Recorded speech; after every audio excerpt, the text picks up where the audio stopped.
ইসলামী bank চট্টগ্রামের জুলুবি road শাখা থেকে প্রায় ১,১১৪ কোটি টাকা লুটপাটের অভিযোগ ওঠে এসালাম গ্রুপের দুই ভাই আহসানুল আলম ও আশরাফুল আলমের বিরুদ্ধে।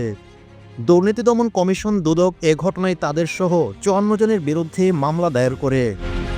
দুদকের অনুসন্ধানে উঠে আসে জাল নথি ও ভুয়া কোম্পানি দেখিয়ে ইউনাইটেড সুপার ট্রেডার্স সহ কয়েকটি প্রতিষ্ঠানের নামে এই বিপুল অর্থ আত্মসাৎ করা হয়।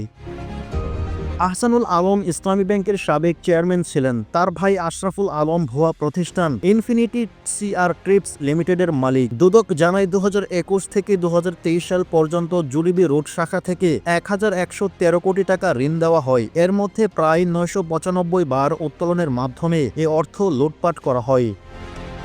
ব্যাংকিং নীতিমালা ও শরিয়া নিয়ম লঙ্ঘন করে এ জালিয়াতি সংগঠিত হয়। অন্যদিকে ২০২৪ সালের জানুয়ারি ও ফেব্রুয়ারিতে ভুয়া নথির মাধ্যমে ১৩ কোটি টাকার বেশি ঋণ পরিশোধ দেখানো হয়।